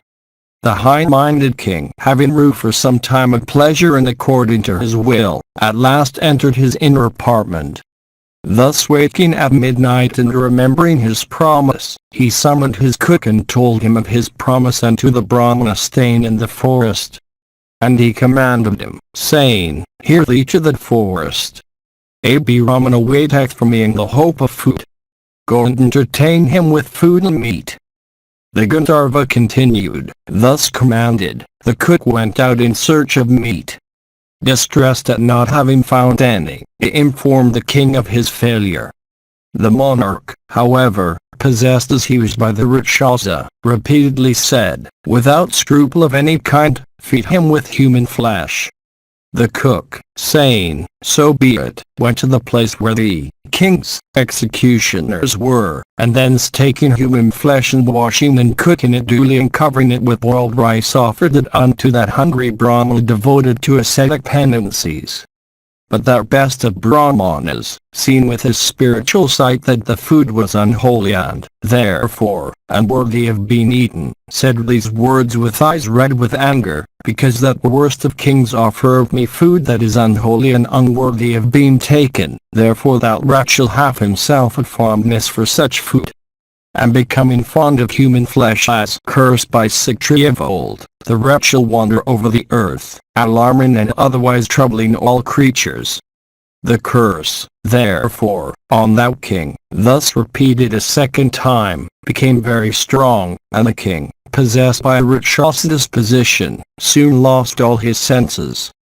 A little while after, Obharata, the best of monarchs, deprived of all his senses by the Rakshasa within him, beholding Satra who had cursed him, said, "Because thou hast pronounced on me this extraordinary curse, therefore, I shall begin my life of cannibalism by devouring thee."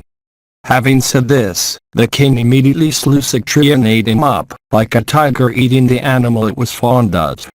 Beholding Satra thus slain and devoured, Viswamitra repeatedly urged that Rakshasa, who was within the monarch, against the other sons of Vasishtha. Like a wrathful lion devouring small animals, that Rakshasa soon devoured the other sons of the illustrious Vasishtha that were junior to Satra in age. But Vasishtha, learning that all his sons had been caused to be slain by Viswamitra, patiently bore his grief like the great mountain that bears the earth. The best of Munis, that foremost of intelligent men, was resolved rather to sacrifice his own life than exterminate, in anger, the race of Kusikas. The illustrious Rishi threw himself down from the summit of Mer, but he descended on the stony ground as though on a heap of cotton. And, O son of Pandu, when the illustrious one found that death did not result from that fall, he kindled a huge fire in the forest and entered it with alacrity. But the fire, though burning brightly, consumed him not. O slayer of foes, that blazing fire seemed to him cool. Then the great Muni, under the influence of grief, beholding the sea, tied a stony weight to his neck and threw himself into its waters. But the waves soon cast him ashore. At last, when that Brahman of rigid vows succeeded not in killing himself by any means, he returned, in distress of heart, to his asylum. Section 179. The Gandharva continued, beholding his asylum bereft of his children, the Muni afflicted with great grief left it again. And in course of his wandering he saw, Oparta, a river swollen with the waters of the rainy season, sweeping away numberless trees and plants that had grown on its margin. Beholding this, O thou of crude race, the distressed Muni, thinking that he would certainly be drowned if he fell into the waters of that river, he tied himself strongly with several cords and flung himself, under the influence of grief, into the current of that mighty stream. But, O slayer of foes, that stream soon cut those cords and cast the Rishi ashore. And the Rishi rose from the bank, freed from the cords with which he had tied himself. And because his cords were thus broken off by the violence of that current, the Rishi called the stream by the name of VYASA, the cord breaker. For his grief the Muni could not, from that time, stay in one place. He began to wander over mountains and along rivers and lakes. And beholding once again the river named Hemavati, flowing from Himavad, of terrible aspect and full of fierce crocodiles and other aquatic monsters, the Rishi threw himself into it, but the river, mistaking the Brahman for a mass of unquenchable fire, immediately flew in 100 different directions, and hath been known ever since by the name of the Satadru, the river of 100 courses. Seeing himself on the dry land even there, he exclaimed, "Oh, I cannot die by my own hands." Saying this, the Rishi once more bent his steps towards his asylum. Crossing numberless mountains and countries, as he was about to re-enter his asylum, he was followed by his daughter-in-law named Adrasyanti. As she neared him, he heard the sound from behind of a very intelligent recitation of the Vedas with the 6 graces of elocution. Hearing that sound, the Rishi asked, "Who is it that followeth me?" His daughter-in-law then answered, "I am Adrasyanti, the wife of Satra. I am helpless, though devoted to asceticism." Hearing her, Vasishtha said, "O daughter, whose is this voice that I heard, repeating the Vedas along with the Angas like unto the voice of Satra reciting the Vedas with the Angas?" Adrasyanti answered, "I bear in my womb a child by thy son Satra. He hath been here full 12 years. The voice thou hearest is that of the Muni, who is reciting the Vedas." The Gandharva continued, thus addressed by her the illustrious Vasishtha became exceedingly glad, and saying, "Oh, there is a child of my race." He refrained, O Partha, from self-destruction. The Sinless one, accompanied by his daughter-in-law, then returned to his asylum. And the rishi saw one day in the solitary woods, the Rakshasa, Kalmashapata. The king, Odbharata, possessed by fierce Rakshasa, as he saw the rishi, became filled with wrath and rose up, desiring to devour him. And Atrasanti, beholding before her that the Rakshasa of cruel deeds, addressed Vasishtha in these words, full of anxiety and fear, O illustrious one, the cruel Rakshasa, like unto death himself armed with his fierce club, cometh towards us with a wooden club in hand. There's none else on earth, except thee, O illustrious one, and, O foremost of all that are conversing with the Vedas, to restrain him today. Protect me, O illustrious one, from this cruel, wretched, terrible mean. Surely, the Rakshasa cometh hither to devour us. Vasishtha, hearing this, said, Fear not, O daughter, there's no need of any fear from any Rakshasa. This one is no Rakshasa from whom thou apprehendest such imminent danger. This is King Kalmashapata, endued with great energy and celebrated on earth. That terrible man dwelleth in these woods. The Gandharva continued, beholding him advancing, the illustrious Rishi Vasishtha, endued with great energy, restrained him, Odbharata, by uttering the sound hum. Sprinkling him again with water sanctified with incantations, the Rishi freed the monarch from that terrible curse. For 12 years the monarch had been overwhelmed by the energy of Vasishtha's son, like Jarius seized by the planet Rahu, during the season of an eclipse. Freed from the Rakshasa, the monarch illumined at large forest by his splendor like the sun illuminating the evening clouds. Recovering his power of reason, the king saluted thou best of rishis with joint palms and said, O illustrious one, I am the son of Stasa and thy disciple, O best of Munis. Oh, tell me what is thy pleasure and what I am to do. Vasishtha replied, saying, My desire hath already been accomplished. Return now to thy kingdom and rule thy subjects. And, O chief of men, never insult Brahmanas any more. The monarch replied, O illustrious one, I shall never more insult superior Brahmanas. In obedience to thy command I shall always worship Brahmanas.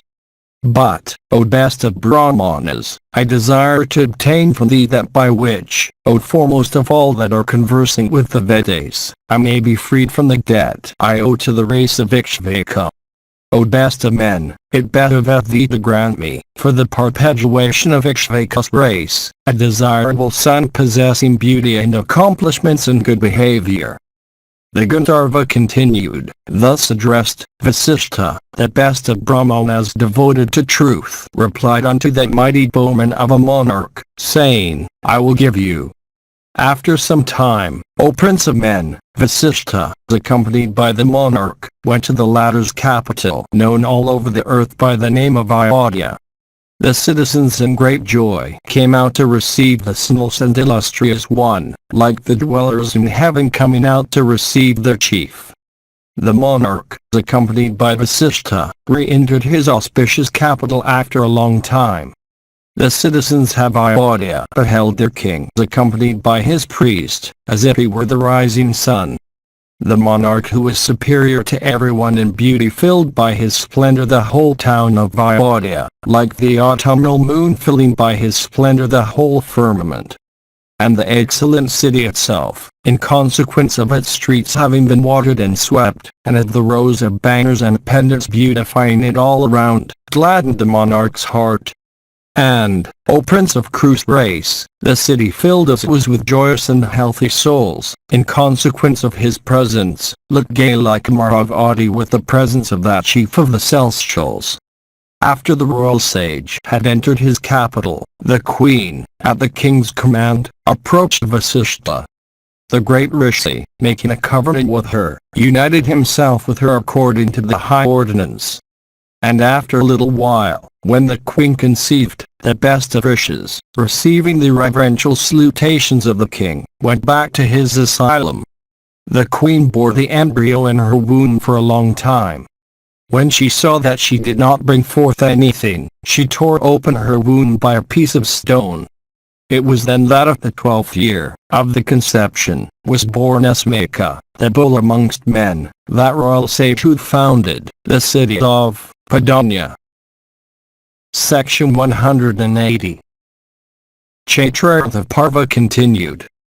The Gandharva continued, then, O Partha, Adrasyanti, who had been residing in Vasishta's asylum, brought forth, when the time came, a son who was the perpetuator of Satra's race and who was a second Satra in everything. O foremost of Bharatas, the best of Munis, the illustrious Vasishta himself performed the usual after-birth ceremonies of his grandson. And, because the Rishi Vasishta had resolved on self-destruction but had abstained therefrom as soon as he knew of the existence of that child, when born, was called Parsara, the vivifier of the dead. The virtuous Parsara, from the day of his birth, knew Vasishta for his father and behaved towards the Muni as such. One day, O son of Kunti, the child addressed Vasishta, that first of Brahmana sages, as father, in the presence of his mother Adrasyanti. Adrasyanti, hearing the very intelligible sound father sweetly uttered by her son, addressed him with tearful eyes and said, O child, do not address this thy grandfather as father. Thy father, O son, has been devoured by a Rakshasa in a different forest. O innocent one, he is not thy father whom thou regardest so. The revered one is the father of that celebrated father of thine. Thus addressed by his mother, thou best of rishis of truthful speech, gave way to sorrow, but soon fired up and resolved to destroy the whole creation. Then that illustrious and great ascetic Vasishta, that foremost of all persons conversing with Brahma, that son of Maitreya, that rishi acquainted with positive truth, addressed his grandson who had set his heart upon the destruction of the world. Hear, O Arjuna, the arguments by which Vasishta succeeded in driving out that resolution from his grandson's mind. The Gandharva continued, then Vasishta said, there was a celebrated king of the name of Kritavaya. The bull among the kings of the earth was a disciple of the Veda known Bharagus. That king, O child, after performing the Soma sacrifice, gratified the Brahmanas with great presents of rice and wealth. After that monarch descended to heaven, an occasion came when his descendants were in want of wealth. And knowing that the Bharagus were rich, those princes went unto those best of Brahmanas, in the guise of beggars. Some amongst the Bharagus, to protect the wealth, buried it under earth, and some from fear of the Kshatriyas, began to give away their wealth unto other Brahmanas, while some amongst them duly gave unto the Kshatriyas whatever they wanted. It happened, however, that some Kshatriyas, indiging as they pleased at the house of particular Bhargava, came upon a large treasure. And the treasure was seen by all those bulls among Kshatriyas who had been there. Enraged at what they regarded as the deceitful behavior of the Bhargus, the Kshatriyas insulted the Brahmanas, though the latter asked for mercy. And those mighty bowmen began to slaughter the Bhargus with their sharp arrows. And the Kshatriyas wandered over the earth, slaughtering even the embryos that were in the wombs of the women of the Bhargus race. And while the Bhargus race was thus being exterminated, the women of the tribe fled from fear to the inaccessible mountains of Himavat. And one amongst these women, of tapering thighs, desiring to perpetuate her husband's race, held in one of her thighs an embryo endued with great energy. A certain Brahmana woman, however, who came to know this fact, went from fear unto the Kshatriyas and reported the matter unto them. and the KSHATRIYAS then went to destroy that embryo. Arrived at the place, they beheld the would-be mother blazing with inborn energy, and the child that was in her thigh came out tearing up the thigh and dazzling the eyes of those KSHATRIYS like the midday sun. Thus deprived of their eyes, the KSHATRIYS began to wander over those inaccessible mountains. Distressed at the loss of sight, the princes were afflicted with woe, and desirous of regaining the use of their eyes they resolved to seek the protection of that faultless woman. Then those KSHATRIYS, afflicted with sorrow, and from loss of sight like unto a fire that hath gone out, addressed with anxious hearts that illustrious lady, saying, By thy grace, O lady, we wish to be restored to sight. We shall then return to our homes altogether and abstain forever from our sinful practice. O handsome one, it behoveth thee with thy child to show us mercy. It behoveth thee to favor these kings by granting them their eyesight. Section 181. Vasishtha continued, the Brahmana lady, thus addressed by them, said, Ye children, I have not robbed you of your eyesight, nor am I angry with you. This child, however, of the Bhrigu race, hath certainly been angry with you. There is little doubt, ye children, that ye have been robbed of your sight by that illustrious child whose wrath hath been kindled at the remembrance of the slaughter of his race. Ye children, while ye were destroying even the embryos of the Bhrigu race, this child was held by me in my thigh for 100 years. And in order that the prosperity of Bhrigu's race might be restored, the entire Vedas with their branches came unto this one even while he was in the womb. It is plain that the sign of the Bhrigu race, enraged at the slaughter of his fathers, deserved to slay you. It is by his celestial energy that your eyes have been scorched. Therefore, ye children, pray ye unto this my excellent child born of my thigh. Propitiate by your homage he may restore your eyesight. Vasishtha continued, hearing those words of the Brahmana lady, all these princes addressed the thigh-born child, saying, Be propitious. And the child became propitious unto them. And thou best of Brahmana rishis, in consequence of his having been born after tearing open his mother's thigh, came to be known throughout the three worlds by the name of Arda, thigh-born. And those princes regaining their eyesight went away. But the Muni-Arva of the Bhrigu race resolved upon overcoming the whole world. And the high-souled Rishi set his heart, O child, upon the destruction of every creature in the world. And that sign of the Bhrigu race, for paying homage, as he regarded, unto his slaughtered ancestors, devoted himself to the austerest of penances with the object of destroying the whole world. And desirous of gratifying his ancestors, the rishi afflicted by his severe asceticism the three worlds with the celestials, the Ajaras and human beings. The Pitris, then, learning what the child of their race was about, all came from their own region unto the rishi and addressing him said, Arda, O son, fierce thou hast been in thy asceticism.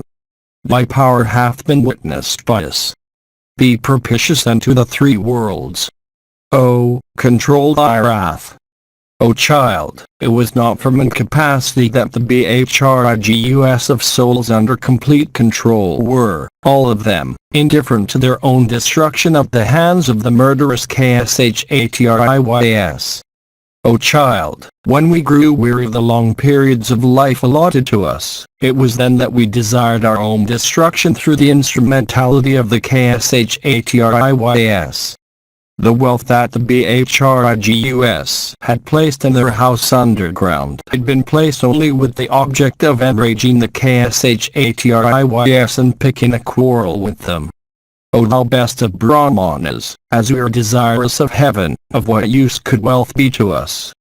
The treasurer of heaven, Kuvra, had kept a large treasure for us. When we found that death could not, by any means, overtake a soul, it was then, O child, that we regarded this as the best means of compassing our desire. They who commit suicide never attain the regions that are blessed. Reflecting upon this, we abstain from self-destruction. That which, therefore, thou desirest to do is not agreeable to us. Restrain thy mind, therefore, from this sinful act of destroying the whole world. O child, destroy not the KSHATRIYS nor the 7 worlds. O, kill this wrath of thine that stains thy ascetic energy. Section 182. The Gandharva said, Vasishtha after this, continued the narration saying, hearing these words of the Pitris, Arda, O child, replied unto them to this effect, Ye Pitris, the vow I have made from anger for the destruction of all the worlds, must not go in vain. I cannot consent to be one whose anger and vows are futile. Like fire consuming dry woods, this rage of mine will certainly consume me if I do not accomplish my vow. The man that represseth his wrath that hath been excited by adequate cause, becometh incapable of duly compassing the 3 ends of life, namely, religion, profit and pleasure. The wrath that kings desirous of subjugating the whole earth exhibit, is not without its uses. It serveth to restrain the wicked and to protect the honest. While lying barren within my mother's thigh, I heard the doleful cries of my mother and other women of the Bhrigu race who were then being exterminated by the KSHATRIYS.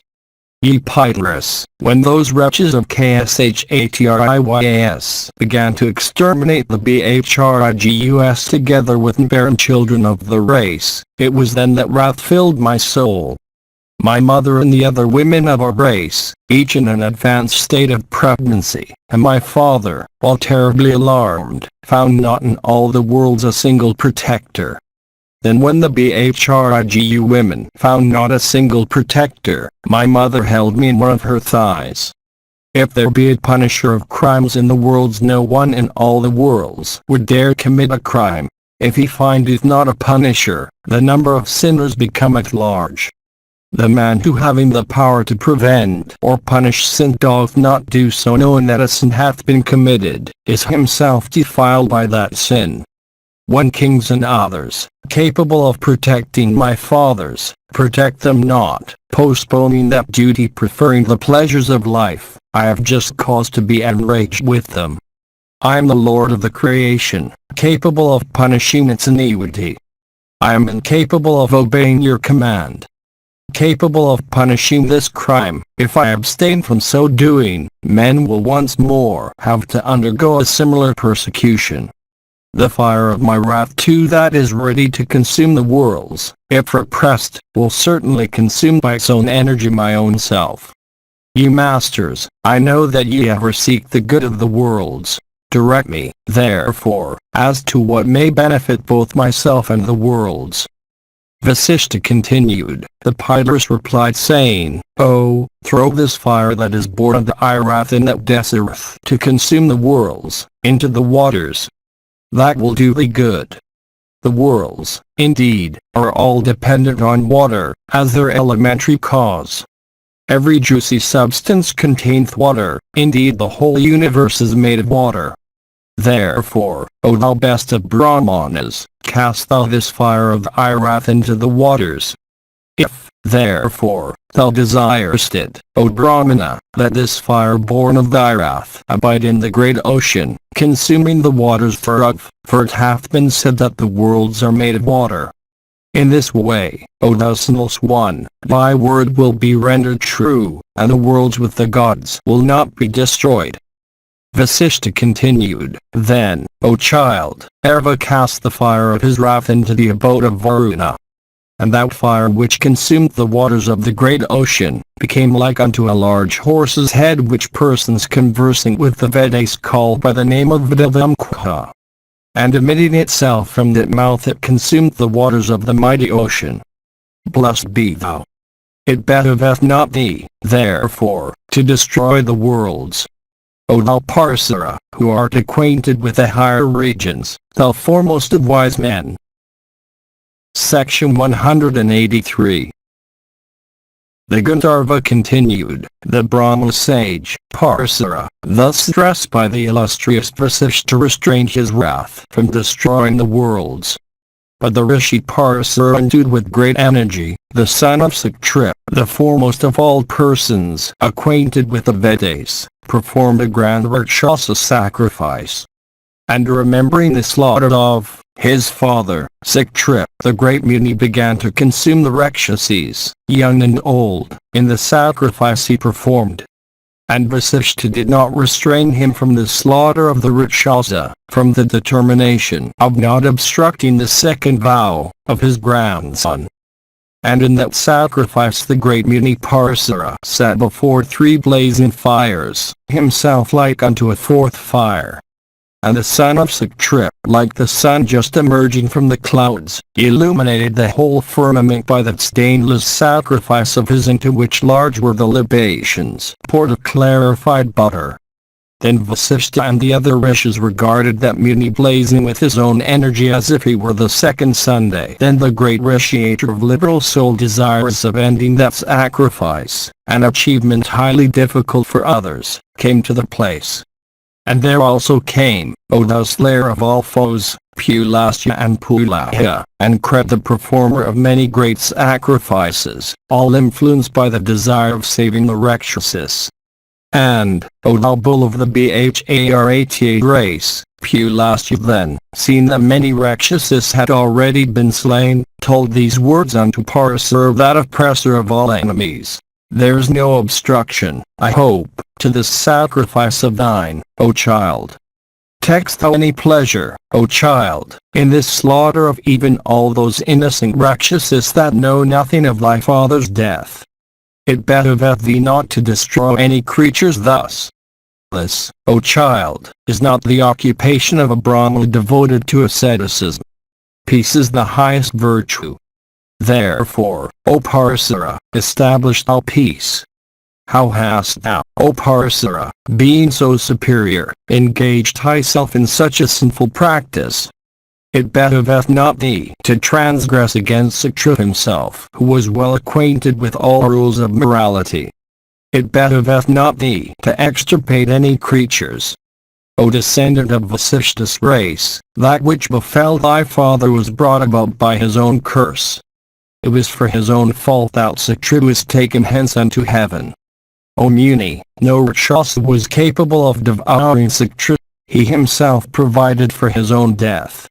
And, O Parsara, Swamitra was only a blind instrument in that matter. Both Saktri and Kalmashapada, having ascended to heaven, were enjoying great happiness. And, the other sons also of the great Rishi Vasishtha, who were younger than Saktrip, are even now enjoying themselves with the celestials. And, O child, O offspring of Vasishtha's son, thou hast also been, in this sacrifice, only an instrument in the destruction of these innocent Rakshasas. O, blessed be thou! Abandon this sacrifice of thine. Let it come to an end.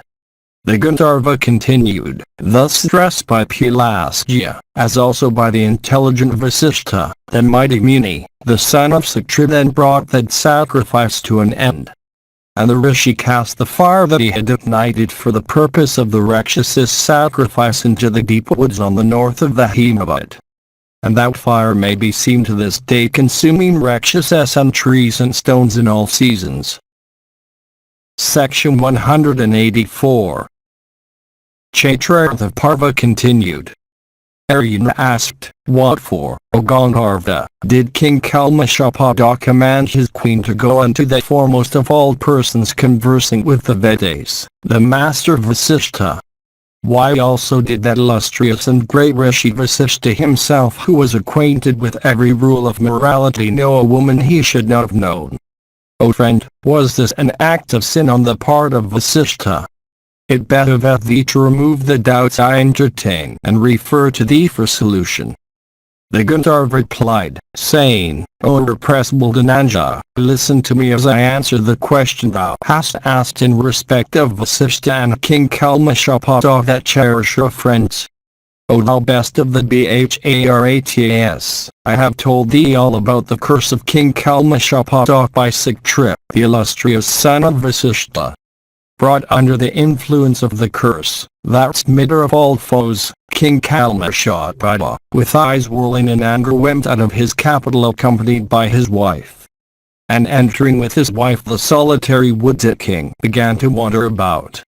And one day while the king under the influence of the curse was wandering through that forest abounding in several kinds of deer and various other animals and overgrown with numerous large trees and shrubs and creepers and resounding with terrible cries, he became exceedingly hungry.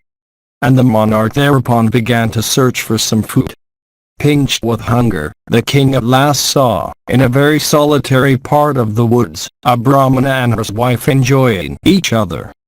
Alarmed at beholding the monarch, the couple ran away, their desire ungratified. Pursuing the retreating pair, the king forcibly seized the Brahmana. Then the Brahmani, beholding her lord seized, addressed the monarch, saying, Listen to what I say, O monarch of excellent vows. It is known all over the world that thou art born in the solar race, and that thou art ever vigilant in the practice of morality and devoted to the service of thy superiors. It behoveth thee not to commit sin, O thou irrepressible one, deprived thou hast been of thy senses by the Rishis' curse. My season hath come, and wishful of my husband's company I was connected with him. I have not been gratified yet. Be propitious unto us, O thou best of kings. Liberate my husband. The monarch, however, without listening to her cries, cruelly devoured her husband like a tiger devouring its desirable prey. Possessed with wrath at this sight, the tears that woman shed blazed up like fire and consumed everything in that place. Afflicted with grief at the calamity that overtook her lord, the Brahmani in anger cursed the royal sage Kalmashapata, vile wretch, since thou hast today cruelly devoured under my very nose my illustrious husband dear unto me, even before my desires have been gratified, therefore shalt thou, O wicked one afflicted by my curse, meet with instant death when thou goest in for thy wife in season. And thy wife, O wretch, shall bring forth a son uniting herself with that Rishi Vasishtha whose children have been devoured by thee. And thou child, O worst of kings, shall be the perpetuator of thy race. And cursing the monarch thus, that lady of Angira's house bearing every auspicious mark, entered the blazing fire in the very sight of the monarch. And, O thou oppressor of all foes, the illustrious and exalted Vasishtha by his ascetic power and spiritual insight immediately knew all. And long after this, when the king became freed from his curse, he approached his wife Madanata when her season came. But Madanata softly sent him away. Under the influence of passion the monarch had no recollection of that curse. Hearing, however, the words of his wife, the best of kings became terribly alarmed. And recollecting the curse he repented bitterly of what he had done. It was for this reason, O thou best of men, that the monarch infected with the Brahmana's curse, appointed Vasishtha to beget a son upon his queen. Section 185. Arjuna asked, O Gandharva, thou art acquainted with everything. Tell us, therefore, which Vedic and Brahmana is worthy to be appointed as our priest. The Gandharva replied, There is in these woods a shrine of the name of Utkakaka. Dauniya, the younger brother of Jvala, is engaged there in ascetic penances. Appoint him, if ye desire, your priest. Vayampayana said, Then Arjuna, highly pleased with everything that had happened, gave unto the Gandharva his weapon of fire with befitting ceremonies. And addressing him, the Pandava also said, O thou best of Gandharvas, let the horses thou givest us remain with thee for a time. When the occasion cometh, we will take them from thee. Blessed be thou. Then the Gandharva and the Pandavas, respectfully saluting each other, left the delightful banks of the Bhagrathi and went wheresoever they desired. Then, Odbharata, the Pandavas going to Upkakaka, the sacred asylum of Dharmya, installed Dharmya as their priest. And Dharmya, the foremost of all, conversing with the Vedas, receiving them with presents of wild fruits and edible roots, consented to become their priest. And the Pandavas with their mother, forming the sixth of the company, having obtained that Brahman as their priest, regarded the sovereignty and kingdom as already regained, and the daughter of the Panchala king as already obtained in the Swayamvara. And those bulls of the Bhagrata race, having obtained the master Dharmya as their priest, also regarded themselves as placed under a powerful protector. And the high self Dharmya, acquainted with the true meaning of the Vedas and every rule of morality, becoming the spiritual preceptor of the virtuous Pandavas, made them his Yajamanas, spiritual disciples. And that Brahmana, beholding those heroes endued with intelligence and strength and perseverance like unto the celestials, regarded them as already restored, by virtue of their own accomplishments, to the sovereignty and kingdom. Then those kings of men, having had benedictions uttered upon them by the Brahmana, resolved to go, accompanied by him, to the Swayamvara of the princess of Panchala. The Mahabharata of KRISHNA-DWAIPAYANA VYASA. Translated into English, prose from the original Sanskrit text by Kisari Mohan Ganguli, 1883–1896. Calcutta.